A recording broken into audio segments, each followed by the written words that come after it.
Good day, everyone, and welcome to the very first episode of Information Gone Wild. My name is Maurice Coleman, and I'll be joined soon by my co-host, Paul Signorelli.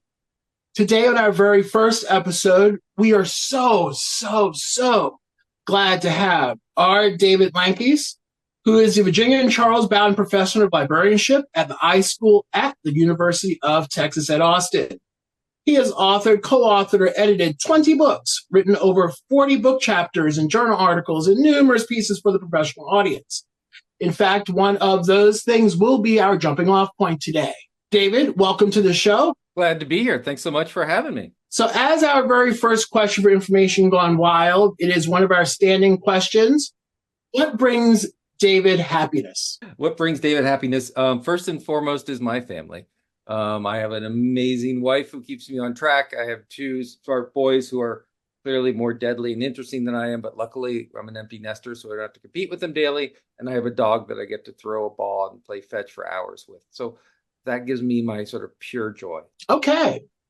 So today we're going to talk about the Lankes Corollaries from the Nepal Library Association journal article that should be in the show notes on YouTube that you all can click on.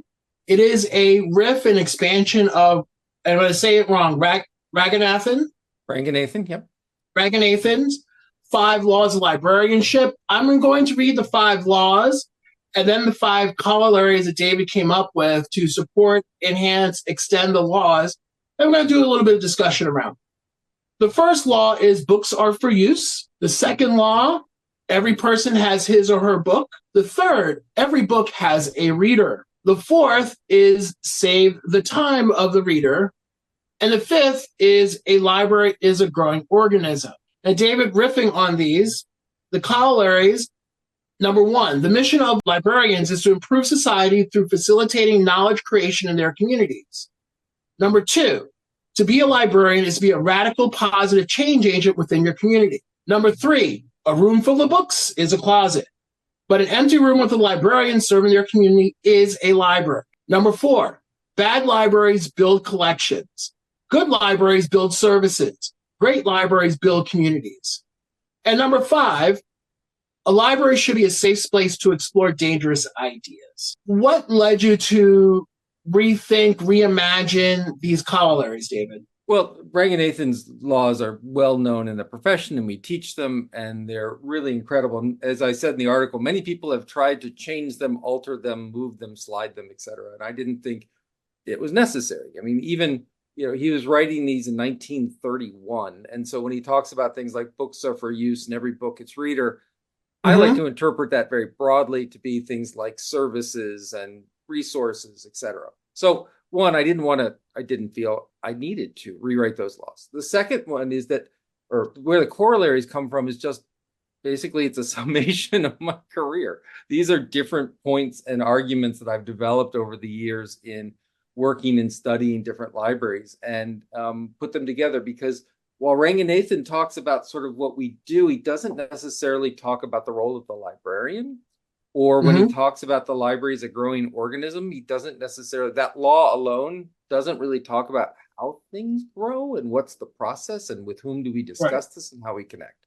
And so that's really the idea, is sort of taking a lot of my research and work in community-centered and learning-centered librarianship and saying, those laws stand, but we need to go deeper now to look at sort of how we implement them and how we develop them and how we continue to evolve them over time. David, community is such an important part of your work. I was prepping for this by going back over a few of the things that you've written over the last decade or so. In New Atlas of New Librarianship from 2011, the theme of community runs all the way through that. Can you address that a little bit as you started to say, this is a summation of your work? Take that from Atlas and take it into the corollaries and lead us through that a little bit. Yeah, the Atlas itself came from a realization that we were starting with social media, when it was like, oh my God, should we do MySpace in the library? Because I'm old. But when we looked at, the explosion of Facebook and then Twitter and et cetera, the question was, is there a role for libraries in or with or for social media? And we really tried to take a library institutional approach to doing the analysis when we were sort of thinking about this, and we found out it just doesn't work. that the standard definition of libraries as collections and organizations and, sort of things that happen to have some people within it is upside down. That really what we're talking about are people, in this case, librarians, working with other people, in this case, the community. And from that interaction, from the values and goals and from the understandings and the principles of librarianship, that's where a library emerges, which is really, that's encapsulated in sort of rule number 3, which is or corollary number 3, that a room full of books is a closet, but an empty room with a librarian serving the community is a library. It literally, I was just talking to a dean the other day, and they were talking about trying to get faculty back into the department, physically in the department after COVID, because, according to that definition, we have a lot of closets in here with people not in there doing work and et cetera and connecting. And so, yeah, it starts with when you turn the focus around and say, how do we define what a librarian is without referencing the building, right? What's a librarian, whether they work in a building or not, whether they're working online, whether they're working in a for-profit setting, whether they're a consultant, what have you. That's what these things come from, right? That books are for use is great, but it starts with the use and whose use, and the use is the community that's being served. And so, as you say, Paul, community sits at the middle of this, and librarians are the interface between the community's needs, the solutions, and the solutions will develop into institutions or facilities or collections or what have you. So that's what it's trying to sort of take Ranganathan and interject the community and the librarians into it. And that's where the corollaries really come from. One more thing with the Atlas and tying it into your third corollary there. If I remember correctly, one of the more playful radical thoughts in terms of collections from Atlas was it's way more than books and online materials. At one point, I think you were talking about how the people in a community could actually be part of the collection if used properly. Can you explore that a little bit for people that haven't seen it? Again, tie it back to your corollaries. Sure. So the idea is that the true collection of a library as an institution or place is the community that's being served, right? That if we build and acquire materials, whether those are books or databases or maker spaces or whatever, it's in response to the needs and aspirations, particularly the aspirations of a community. So it's shaped around that community. And so that's really the idea that putting people at the center here, they're the collection. And the books, they're tools. They're tools to help those community members get smarter, to help members find meaning. And even more recently, which it came really clear to me and in some talking about the Atlas and this work, right? That was 2011. It's been a while. And even most of my career was discussing things like libraries are good for democracy somehow. Libraries are really good for communities somehow. And that we're really nice places somehow, right? And the somehow needed to be filled in your specific setting. And then recently, I run across a lot of research around this notion of deaths of despair, which is a depressing topic, but really important. And that was a realization from some economists that people, that life expectancy has been rising for over a century, but suddenly is stopping and in fact going down. And when you look at the causes of death that's bringing down life expectancy, first of all, you find it in an odd place. You find increasing mortality among middle-aged folks. You find across colors, across genders, et cetera, you're finding this. And older, folks from things like suicide, because that's not when those suicide's supposed to happen, and drug-related overdoses and alcohol-related diseases. And the sense of really social isolation and disconnection. And in fact, there was a study done by the Surgeon General who talks about that loneliness, social isolation, is the equivalent of smoking 15 cigarettes a day. This comes back to that notion of the librarian serving the community. It comes back to that notion of knowledge creation. It comes back to all of these things to say what a good library does is save lives. It brings people in, it helps them find meaning, and it helps them connect to the environment they're in. And therefore, it needs to look like the environment they're in. It needs to understand the values and principles and not just be based on one rubber stamped blueprint that all libraries should belong to. And that what guides the design isn't the books and materials or the values of the librarian, but the aspirations and needs of communities. And so to me, it really became, and had I discovered this, probably would have ended up in that corollary document. The goal here with all of this is to help people have healthy, happy lives and help communities gel in times of great isolation, great separation, great ideological divide. Libraries' job is to pull people together, not because it's nice, but because it's literally life-saving. That went a little left field, sorry, but I think it's important to get that out there. No, I think that's fine, David. You talk about libraries serving people, and there's the nomenclature of who the library serves. The community serves people, customers, users.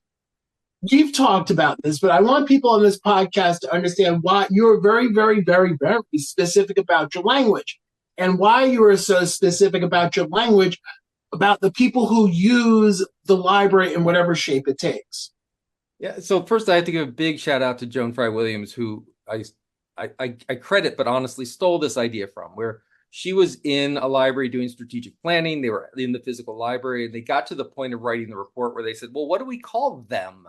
And the them is everything that's not a library, right? A librarian, I should say. You know, are they customers? Are they patrons? And she said, I have an idea. And she stood up and she walked out the door. She went onto the floor and said, so what should we call you? And her answer was overwhelmingly members. I have a card. I'm a community member. I'm a member of this library. I have a sense of ownership. Now, membership's not perfect because you then implies there's non-membership. But that idea of co-ownership becomes important, because when you build libraries from the ground up, when you build it from community up in how we understand it, then you also understand that the role of the librarian is not to do something as a servant to, outside of, or service for, but with community and what they need. So when we deal with things like book challenges and book things, I think that book challenges in public school libraries are a good thing when they are honestly presented, read, and discussed, and then it becomes a chance for the community to have, I want to say and understand what's going on with this collection and how we do it. Not that they're going to win or lose, but that there's a conversation. It's very different, by the way, than here's a list of 500 books that I got from a friend and I don't live near you and please ban these things, but at that local level. And so member is the word I like. And I've replicated Joan Fry Williams informally many times and found the same thing, because the old joke is that there are two types of people that have users: computer scientists and drug dealers, right? We don't want to be used. We want to enable, and we want to facilitate and be a platform for. And customer, I get it. I have conversations with really great librarians who love the sense of customer. What they really love is customer service, that we are in essence geared towards that community. And I have a problem with the customer because not just it's got a commercial overlay. That's delightful. But it really is this notion of co-ownership. A customer, we want them to be satisfied with what we provide them. A member, we want them to be satisfied for what they're a part of. And so be clear that what we call it within the profession, I push for member. What you call it between you and your community, I call you a neighbor, I call you a faculty member, I call you a student, I call you a customer. I don't care. In fact, it should be negotiated with the community. But within the profession, we need to be very careful, right? Patrons, we're not 18th century painters getting patronage. Clients, once again, there's that sense of service to and not service with. And so that's why I spend a lot of time thinking about and pushing for this term, member. I want to jump on that with a little bit of what you were talking about there with the use of member versus other language. You mentioned in passing that it sort of empowers the people in the community to decide what they want to be called, and then we work with them as part of that community. What would you counsel current students and people out there in the information field in terms of identifying the idea that our language isn't keeping up with our changing situations? And what can we be doing to actually make that language more reflective beyond just saying, what do you want to be called? It's because you're right, it pervades everything we do. And what's interesting, of course, is there's a strong history of language in librarianship. In cataloging, there's the concept of literary warrant. When you use terms and descriptors, whether they're from a taxonomy or controlled vocabulary or keywords, what have you, those words should come from the community and or their application, right? So if you have a children's book about my two dads, does that go in the children's section, or does that go in the controversial section, or does that go into the gender section? Does that go into, where does it go? Should come from, once again, a knowledge and interface and interaction with the community. I was talking with a a new dean of a library program, and she was talking about doing curriculum changes. And she had just met with the catalogers, sort of association of catalogers in the area, and they said, "You're doing a great job of teaching our students the student to the book, right? I read this book, I can understand this book, I can describe this book, but you need to be teaching them the student to the community, to the book, right? How, what term, what language." And so that's part of the modernization. Also, literally language usage, how we come in and, from, Queen's Library collecting 100+ languages, and what do we do with those different languages, and how do we bring them in? And this comes to me to a larger concept, which is, for a long time, we used to take all this discussion about community engagement, talking language, and we threw it in this big bucket called soft skills. And when one of the things that people don't necessarily realize is that students coming into library science program, and not every librarian goes through a library science program, but it's a pretty representative sample. Students used to come in their late 30s, second career. They came with a lot of professional background. They came with a lot of basic training in professionalism and engagement. And now that is in the low or mid 20s. We get a lot of people coming directly from undergraduate programs into graduate programs of library science. They need to learn community engagement, soft skills of how do you talk to a community, find out what they care about, know what the cultural taboos are, know who the senior elders are, know who the control structures within it, know political literacy. We can no longer just treat it like a big bucket of soft skills. And so now we are increasingly in research and in education, turning the soft skills into the concept of engagement and cultural literacy and cultural understanding. And that's not just keywords for critical race theory and critical librarianship. That has a place and certainly informs that. But it is that larger concept that as librarians, your job is to make that human being over there a better human being, not to make sure that all this stuff's in the right place just in case that person wants to be a good human being. So that's language comes into this 100%. And we need to interrogate our own use of language. And a lot of it is we need to invite our communities into that process as well. And a big part of inviting the communities into the process is making sure that your collections match your community and match your mission, because it's different for every different area. One place may have cake pans. One place may have tools. One place may loan out, a tire gauge, tire pressure gauge. Whatever the needs of your community are, I think that's really important for future librarians to realize.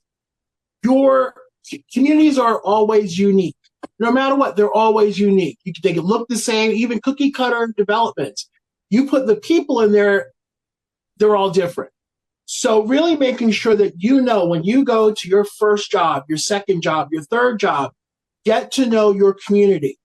And that's either the public library, academic library, what's called the special library that's not necessarily public or academic. Whatever that community is, you have a job to make sure that your collection matches their needs and that you get to know the community so you can begin to think ahead of them. You should be 1 or 2 steps ahead of the community so that you can be there and say, hey, I can guide you to this stuff. Here's some stuff we've learned. Here's how you can apply it to yourself and how you can apply it to improve your lives. So I want to push back just a little bit on that. I mean, yes, our collections, first of all, I thank you very much. Collections, as we think about them, are much more than just the books. We talk about this great revolution in libraries and this massive evolution that's happened. And we focus on things like maker spaces and collections of things. And we focus on the sort of service aspect, direct community interface. But if you look at the true revolution that's occurred over the past 20 years, it's in collections. We have taken the idea of a collection of things that we own and we inventory to things that we own and we inventory and that we license and that are digital and sometimes we provide access to, and now the internet's part of it, and now we have, right? But as we've expanded it to include fishing poles and kayaks and things, we've still been able to generate this larger concept of a collection. We've evolved within the profession what the concept, which is always core over 4,000-year history, we've evolved that to the point where it is a unified or at least coordinated access to a wide variety of resources. The part I wanted to push back a little bit on about being ahead of your community is no. Is that, anticipating the conversations and seeing things coming because you are part of the community is different than trying to sort of sit back and survey and think about it. That is what I really meant, David. Yeah. Thank you. No, that is really what I meant. You're part of the community. You are working with the community. You see stuff coming. Hey, let's put the community in touch with a resource that can help you with that. I think that's a very important job of an information professional. That is your job, is to, as you say, in the corollaries, et cetera, your job is to build the community, figure out what it needs with them, and get it to them. Yeah. And the other part that's important is a lot of it, we used to think of, like, I used to say, because I'm old now, but when I was younger and wrong, but I would talk about librarianship serving with their back to the community, pointing forward into the future. The idea that we were providing them resources that didn't exist within a community, right? So we had lots of travel books. We had lots of books about other places and other things and other ideas and authors that lived elsewhere and ideas. And now we turn to open our arms and embrace and become part of that community, so that we know that its local collection is not just this little shelf in the corner for authors, but right. It's teenagers taking over the manga stack so that they are the ones who put in the materials and at what level, and they begin to own that collection and process. And it's a place of creation. That libraries have always been a place of creation. It's just we're increasingly moving further in the creative process that we support. What do I mean by that? A lot of libraries have been collecting materials, and you come in, you have a brilliant idea. That's an act of creation. It's creation of knowledge. You have a brilliant idea, new synthesis of things together, a new insight. You take that insight outside of the library and you write a book, you create a picture, you do a painting, you start a new business, whatever it is. And people don't see that in the library. And so therefore they always look at the library as a place of consumption. This is where we get it. But the whole reason that we're doing this consumption is production. And so now with things like 3D printers, sure, but simply, hosting entrepreneurs in public spaces, having people come and do cooking demonstrations to help people who are new to the idea of nutrition know how to make nutritious meals, helping people find housing and jobs, because we know they can't find learning and meaning if they can't find shelter. We're getting, as we begin to understand our current role, which is to be a platform for community improvement, we're beginning to roll out services that go deeper down the areas of production, as well as this sense of collection and consumption. And so that's another part of this that's going on. Which takes me to corollary 2. To be a librarian is to be a radical positive change agent with your community.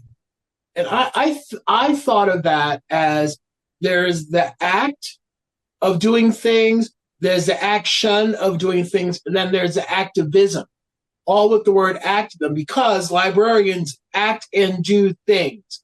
You have, as a librarian, the power to make positive change in your community. You can be, hitting with the sap up on the head, or you can be very subtle about it.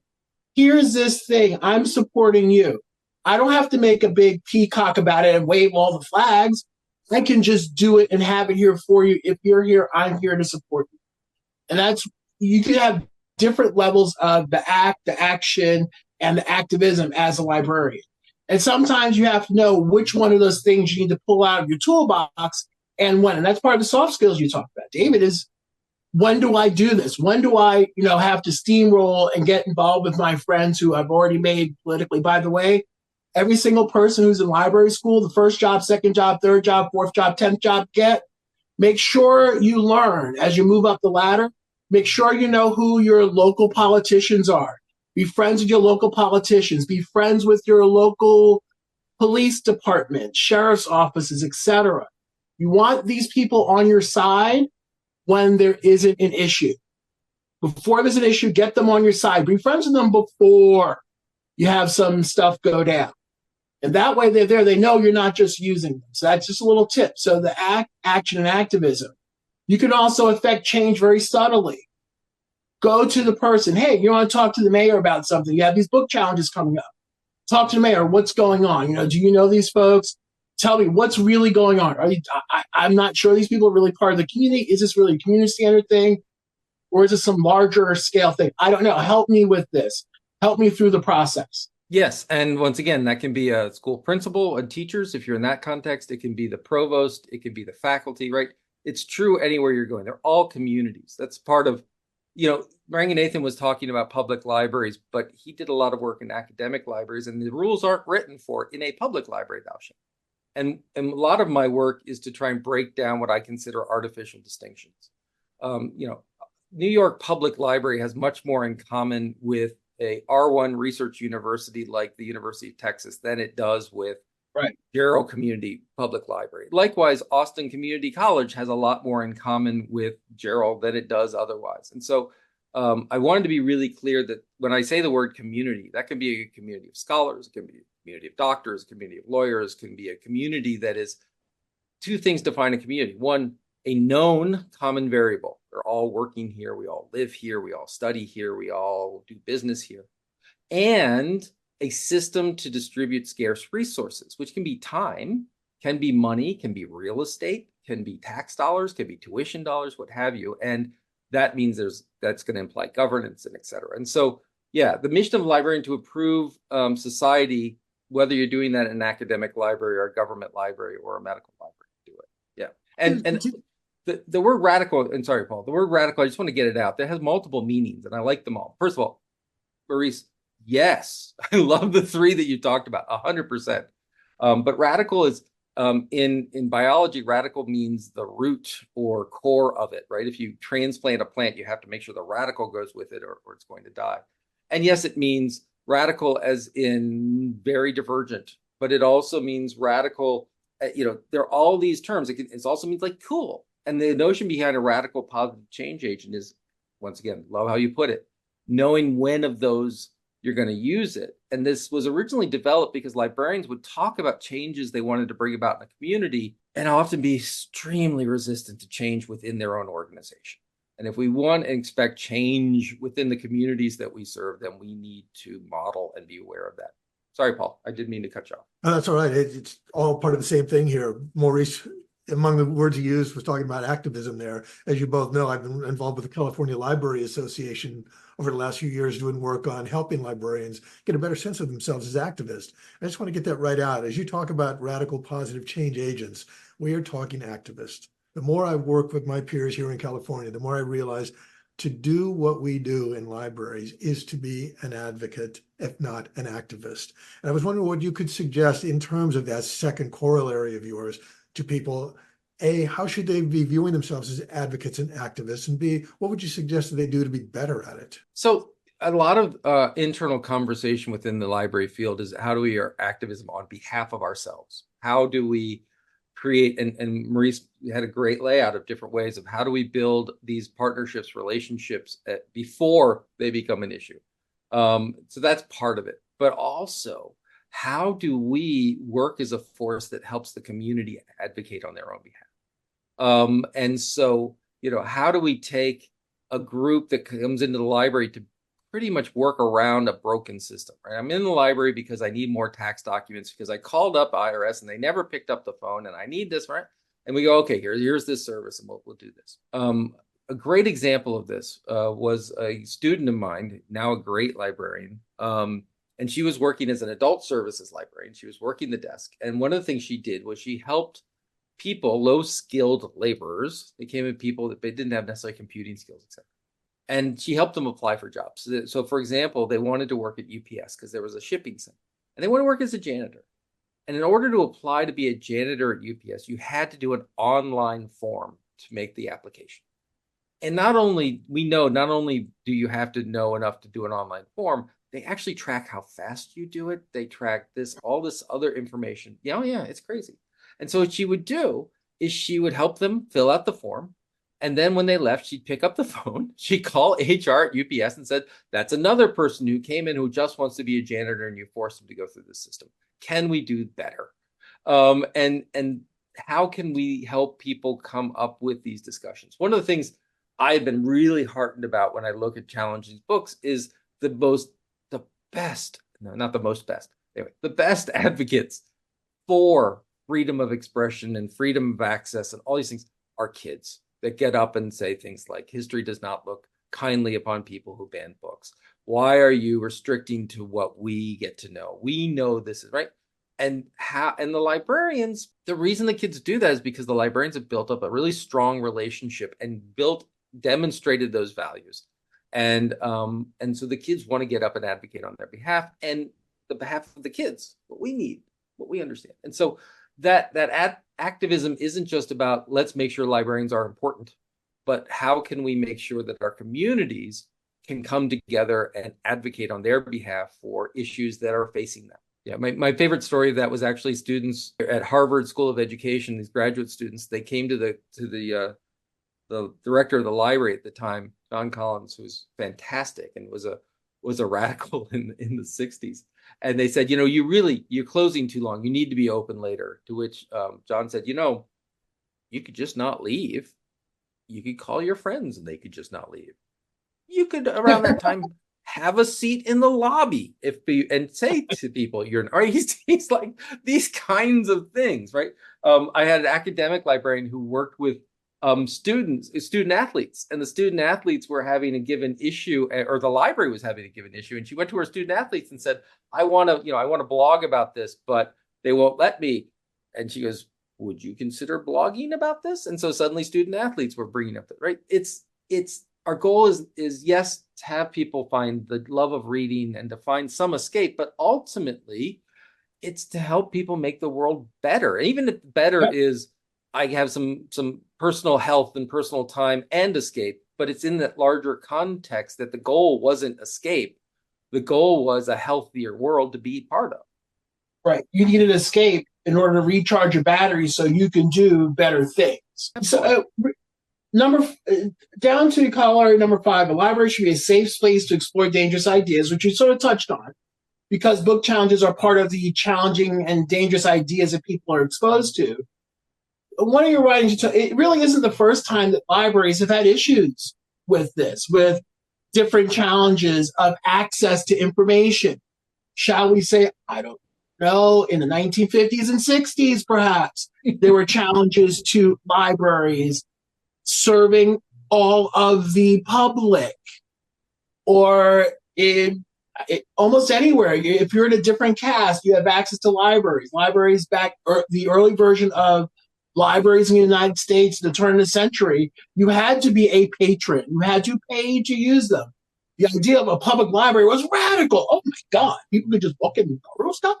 How does that happen? So libraries have always been at the vanguard of the access to information, which leads to community change.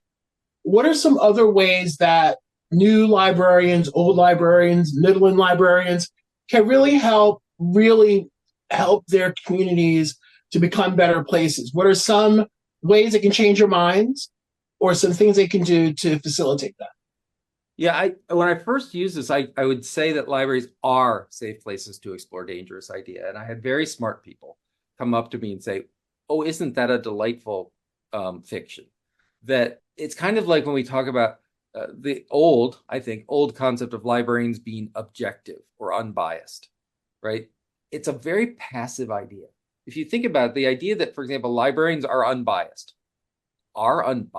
like that's a rule, like somehow by going, when we give them the degree, we also inoculate them and give them a quick shot of unbiasedness, right? It takes work. And so to say that they create safe spaces, that they seek out multiple viewpoints and ideas, that they work towards intellectual honesty, that they work towards inclusion, that they work towards equity, all these terms that I'm, scary saying in Texas, but that's a whole nother podcast. That demonstrates that the professionalism of librarian doesn't end with their ability to catalog, but really with their idea to engage and support. And this is where I've learned a lot recently.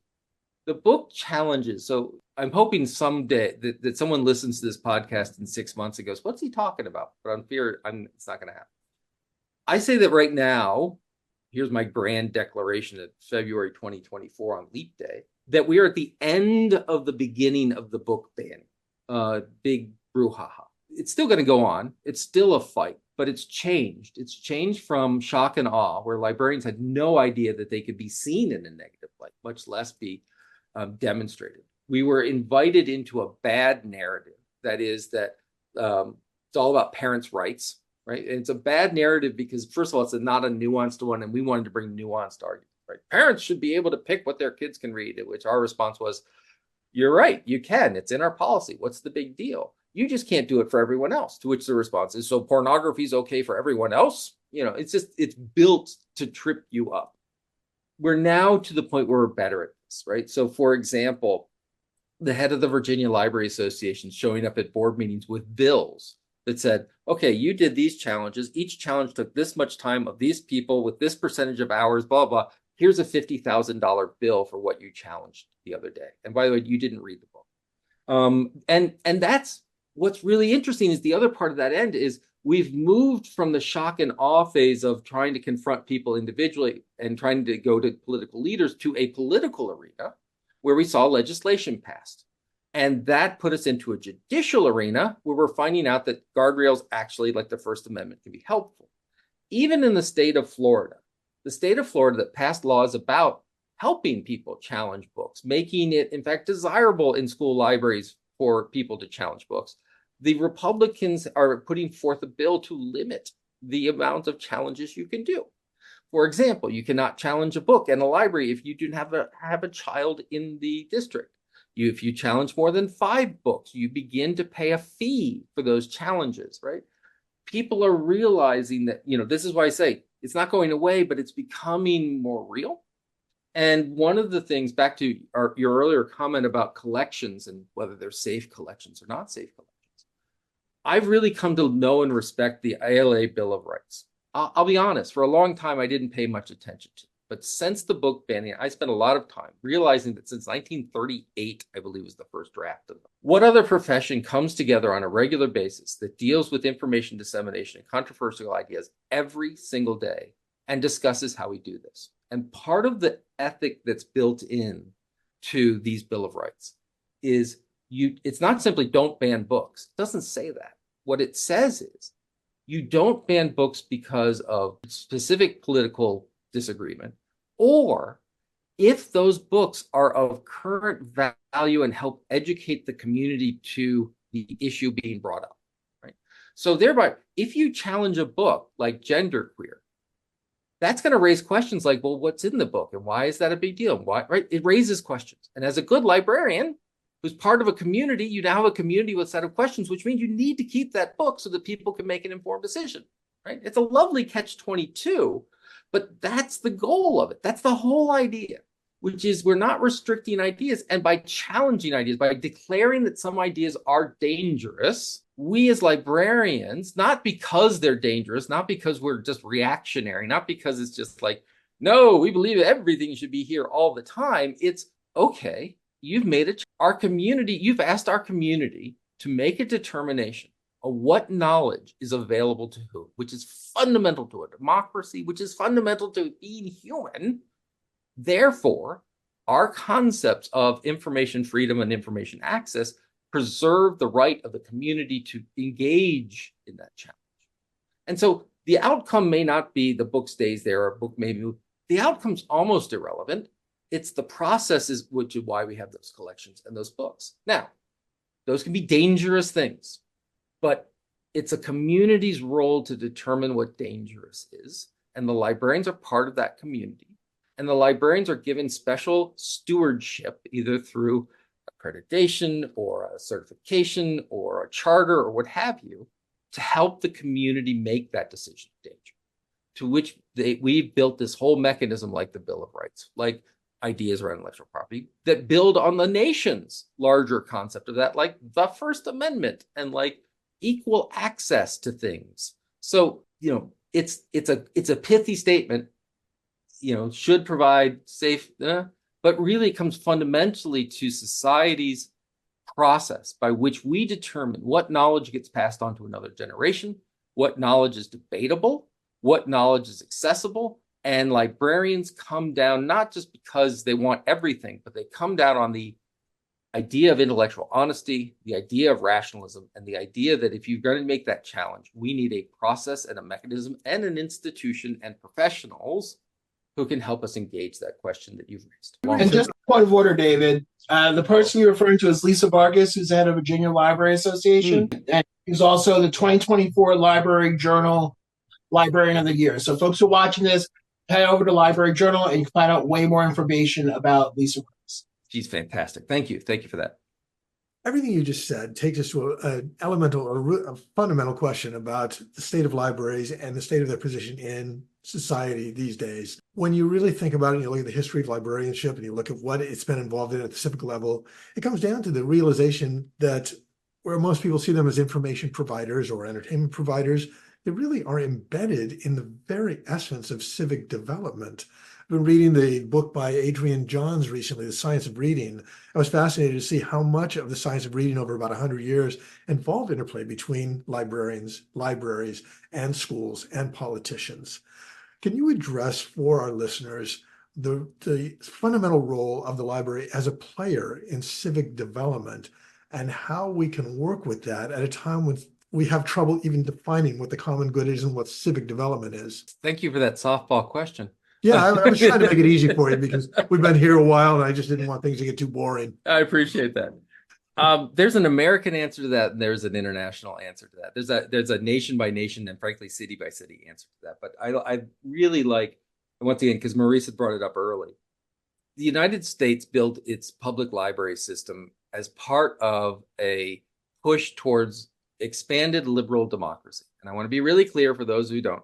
When I say liberal democracy, it doesn't mean liberal versus progressive versus what it means is that a democracy is more than just voting. It has a series of assured rights within it, right? Freedom of speech is part of a doctrine that says that these things aren't discussable, right? We've seen many countries that have democracy that where the leader gets 100% of a vote. That's not a liberal democracy. Right? So that's part of it. Well, that's a great example of consensus, though, isn't it? It is if there weren't guns pointed into We're not having that conversation. Nope.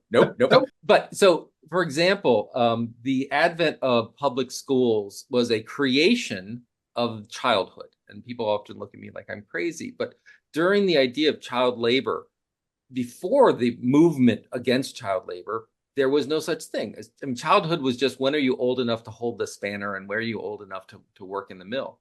And we as a society decided that there is this protected age where people do not work, where they learn, and we created public schools for it. When we created public schools for it, Dewey would say, we also then created, this is the only positive reference to Melville Dewey I will make. Dewey said the idea that public schools are for children and public libraries are a co-equal educational unit for their parents. That they could promote literacy, they could promote learning, they could become available. That took a lot of advocacy on the part of suffragettes, for example, when they were looking at giving women the right to vote and they were looking at new parenthood roles, et cetera.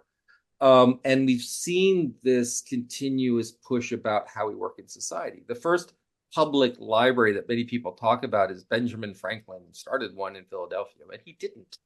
He started a subscription library where he had a bunch of books, ran out of room in his house, got together with a bunch of people that had a lot of books, had a lot of money, rented a space, and you had to pay to get in. The first public library in Philadelphia was the Free Library of Philadelphia, which is the current big public library, created by, and I'm not making this up, a guy named Dr. Pepper, who worked at the University of Pennsylvania. And he, with his rich uncle, who was also a professor, said library should be for all people without charge. He built on lots of work that was going on in Northeast and public libraries. Long way to say, Paul, as you said, we've seen and built public libraries for a long time as integral to a democracy, very much around the founding fathers' concept of those who govern themselves should be educated to do that, turning into transparency. And libraries have always been seen as a place to do it. And to me, the marvel of U.S. librarianship, public librarianship in particular, is that it's taken 200 and how many years to realize that librarians are radical positive change agents, where we are involved not just in storing and shipping and moving, but it's literally part of what we determine as a society has value to be disseminated. And we've done a really good job, mostly, with lots of really important lapses, such as white-only libraries and things of that nature. But we've been working towards the notion of how do we create a society where there's a right to information, just like there is a right to education. And so it has become ingrained in how we think about it. And it starts in schools. The fact that libraries are in schools and that a school library is different than what an academic library was when it was first formed, right? The academic library was the humanities laboratory that became a resource. The school library always started as the ability to go beyond whatever the curriculum was, to be free and inquiry driven. And so we shape this idea early, and it becomes larger part of society. And you see that is important because there are many countries that have libraries that do not have that same concept and do not provide that same level of access. And it's very much part of how they developed in the society around them. There was my brief but exciting moment of pretending to be a historian. Please go read everything that Wayne Wiggand ever wrote, because he's brilliant and does a lot better job with it. Should we hit the pause button, go read it, and then come back so we can finish this up? It'll be fine. See you in a couple of years. Yeah, right. Let's take a little bit of brain sorbet here. Do you have a favorite memory of working in the field or helping a patron in your career? What lights you up when you say, this is something I was able to do with someone on the behalf of someone that changed their life? Man, what lights up my life? So I, as an academic and a library professor, a lot of it is, by having students find the aha moments and come together. I did run, as part of my doctoral program and my first part as a professor, I ran a government information center.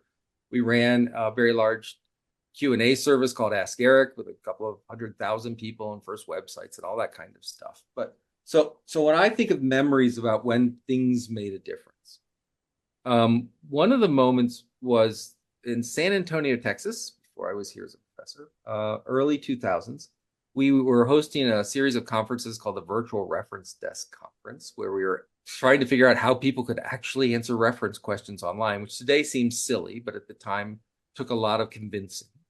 And it was the last conference that we had. The government had stopped the contract. We weren't going to be able to do it. And I got up and I more or less said to this community, it's up to you now, right? If you want to continue this conversation, if you want to continue doing this work, if you think there's value of coming together and being together, it's up to you. And they did.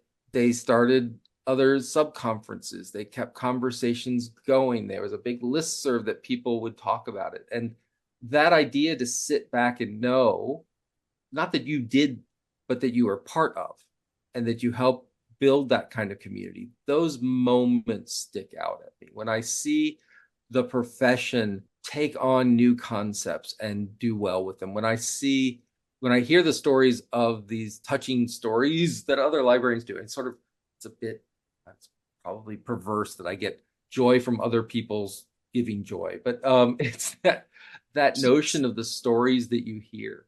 So ironically, the story that really touches me is not one that I was even there for, but it gave me the impetus to keep moving. And that was Betsy Kennedy, who was the director of the Cazenovia Public Library, which is this little itty bitty, very rich village outside of Syracuse, New York, in the poorest county of New York. They had a food pantry, and the library said, hey, when the families come for the food pantry, let's have a reading program. Let's have some program where the kids have something to do. And they did. And they, would bring them in, they do story hours, they do reading, et cetera. And Betsy talks about at the end of this process, they would give them a book. And so Betsy was there, and she gave this new children's book to this 9-year-old girl, and the 9-year-old girl began crying. And Betsy leaned down and said, why are you crying? And the girl said, this is the first new thing I have ever had in my life. This is the first new thing I've ever had in my life. And Betsy tells the story much better than I do, but it's that book wasn't, this is the thing I can go read. The book wasn't, this is a demonstration I can read. This book was a demonstration of worth and value. And if I can take that story and share it with other people to inspire them to do the same kind of impact and look beyond the tools to what they're doing, that's what gives me joy and makes me happy. So do I have a specific instance? No, but I got great stories that I use on a regular basis, mostly to recharge my engines when it's been a bad day. If you give me a perfect opening to bring in something I wanted to bring into this conversation, and that is your book, The Boring Patient. You've just talked about the importance of the human side of it. We've spent a lot of time here about information at a theoretical level, some of the stuff going on. But in The Boring Patient, you really get into your own story. And I want to do a brief quote from it at the very beginning, from the introduction, where you describe that moment when you know something's going wrong. You do not yet know you have cancer, but you can just see something happening. I'm going to just read a few lines out of it. You're talking to your doctor and you say, my condition was driving him nuts as well. He was sending me for blood tests nearly every week, and we tried to figure out what was wrong with me. I was not getting better, and we couldn't figure out why. Then one day, I forgot how to speak. I came down from bed to watch some TV. I brought up a cable guide and couldn't make out the words. Odd, I thought. So I called the doctor, and then you have the conversation there, which is pretty much gibberish. And your final observation there on those 2 pages. Now I have to take a minute out of the story to point out what a nerd I am. You see, while I waited for my wife to come home, I pulled out my laptop, opened my word processor to see if this was just a verbal thing, and I wrote the following, which again is a couple lines of gibberish. Did I mention I freaked out? I have no clue exactly what I was trying to write, but I think it was along the lines of, can I write down the words I want to say? I have to admit, I was a bit intrigued. What could be going on? But to be clear, mostly terrified. That is the Dave Lankes that I love and adore. Where the insights and that moment when most of us would just be freaking out and doing nothing else, and you're going, I need to look this up. What can you tell us about what gives you that kind of strength that we can learn from to develop that level of strength for ourselves in times of greatest challenge? Oh, goodness gracious. I got a couple minutes. You don't have to do this off the top of your head. You can compose it. Yeah, thank you. I appreciate that. No, my favorite is probably not going to answer your question. I'm really sick of the brave cancer patient narrative, because when you're a cancer patient, you're not brave, you're trying to survive. And yes, you're facing a lot of stuff, but it's not like you have this great choice. It's not like you're like, oh, I have cancer, I will bravely go and do chemo. It's more like, good Lord, I have cancer. What are we going to do to make it go away? Chemo? Okay, yes. And there is bravery in there and there is response in there, but it's an extraordinarily human process. And I got through cancer because not because I was brave, but because I was willing, and I had amazing support throughout doing it. And I had amazing doctors. And I guess part of what gives me that sense, because that was a personal issue but I run through many of them, where you come to this point of, sorry, stupid story, because that's all I tell. I took my son, who's 6, skiing, and we used to go to this little place called Four Seasons, where it's pretty much, if you drove by it in the summer, you would see maybe a little hill, right? So I had mastered that hill, and I thought, I can do this. So my son and I went to a real ski lodge where you have to get up on a chair, and it takes you all the way to the top of this mountain. And if you ski well, it takes you 15 minutes to get to the bottom. It turned out I did not ski well. I skied so poorly that I had to do a group. They had to do a group instruction. They left me because I just couldn't come down the hill. And I took off I said, all right, at this point, I'm just going to take off the skis and walk down the hill, to which you then discover that the snow on these hills are about 5 feet deep. And so you go to take your first step and you end up to your belly button in snow, and you're stuck. And I remember sitting on that hill and going, all right, Dave, you have no choice. You know what you have to do. You know that you probably can't do it, but you have no choice. And you get up and you put the skis and you move forward. And there are times when I hear about book banning, and when I hear about new laws that are going to criminalize the American Library Association, and when I hear about all these things, where I just go back to sitting on that hill, and I'm like, all right, Dave, you know you got to get down this hill. You know you can't. You're going to make it one. You're going to fall a lot, but at the end of it, you got to get down the hill. That's where your kid is. That's where your car is. That's where your life is. And so I guess rather than thinking about how do I make these things, I guess it's sort of like an analytical resolve, in the sense that it's more like analytical resignation, that when I see problems and I know that they're problematic, I can either sit on the hill and get nowhere, or I can stand up and do something. And at the end of the day, it's not really a choice. So you took me a weird spot, Paul. I'm sorry about that. No, What we've just done is we've taken your fifth corollary. A library should be a safe space to explore dangerous ideas. The idea of exploring what I just asked you is not, for many of us, an emotionally safe thing. And yet you made this podcast a place where you played with us and you did it. You've created a podcast within the library by your own definition. Thank you. You're welcome. Interestingly, I just came from a pulmonologist this morning about a CT scan looking at my lymph nodes, and they're fine. But, yeah, I know it's good. It's interesting. It's like PTSD, though. You're like, are they not fine? Why would they not be fine? So it's all good. The meaning of the words. Define fine for me. Fine. Yeah, that's right. Yeah. Ça va? Ça va. Well, I think that's a great place to wrap up today. Okay, no. We're not gonna stop on Cancer Story and my ass sitting on a hill in deep snow. No, I like that image. We are going to end with the idea that I love libraries. We're powerful. We're going to have world domination, and we're going after it. Let's go, David. You are the guest, so I'm going to ask you sort of some more cleansing palate questions. Okay. All right.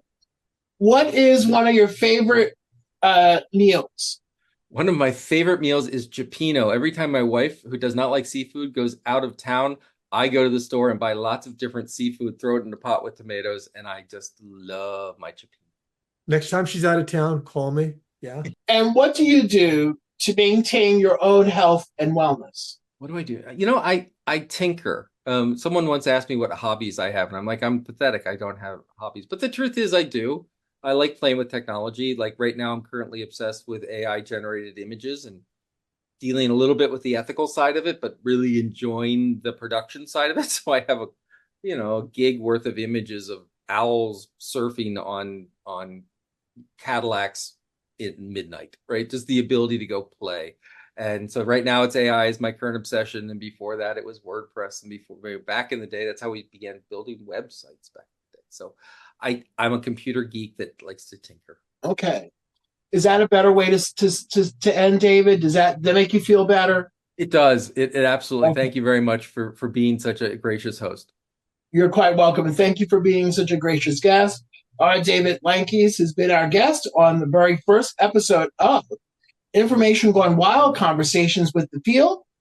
My name is Maurice Coleman. I am a co-host along with Paul Signorelli. Up in the producer's skybox, keeping us straight, is our wonderful student assistant, Caitlin Price. You can find us on YouTube currently.